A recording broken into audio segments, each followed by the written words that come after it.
ka na ikay mawiwili. So mga par, matapos nga po ang naging panawagan ng angas ng Pinas General Casimero kay Manny Pacquiao, natulungan siya nito makalaban ang kanyang mortal na karibal na sina Uya Inoue. Kung saan mga idol, meron naman po rumors sa social media sa posibleng next fight ni Cuadro Alas. Petsa nga po ng laban mga idol ang nag-viral dito. Kung saan mga idol, April 27 daw, ang muling pagbabalik ni Casimero sa ibabaw ng boxing ring. Sa ngayon mga idol, hindi pa pinangalanan kung sino makakalaban ni Casimero sa date na to at kung saan gaganapin ang laban. Kung matatandaan nyo mga idol, napabalita noong December pa lang, posible daw magpalaban si Casimero sa isang Puerto Rican fighter na si Abimael Ortiz. Bagamat ngayon pa man mga idol, abangan pa rin natin ang update sa laban ni Casimero. Sigurado maglalabas naman sila ng balita sa kanyang page para sa kanyang next fight.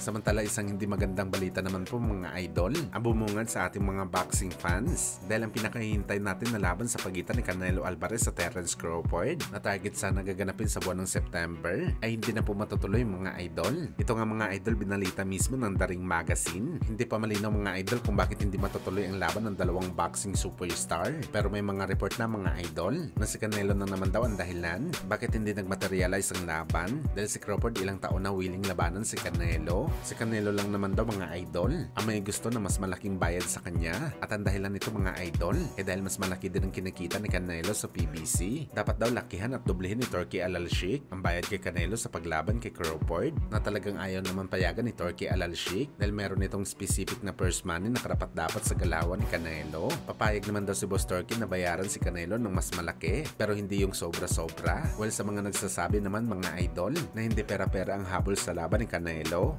talagang walang katotohanan yan mga idol. Ito na ang pinakamagandang example. Ang naudlot na laban ni Canelo kay Crawford na gusto lamang magkapera na malaki ni Canelo at easy fight. Always din pinipili ni Canelo ang easy fight na laban dahil kung malaking pera talaga ang kanyang gusto makuha, sana matagal niya na pinalagan si David Benavides na may public demand ang laban. Ayaw ni Canelo talaga na palagan si Benavides dahil meron talaga siya tulog dito sa bakbakan.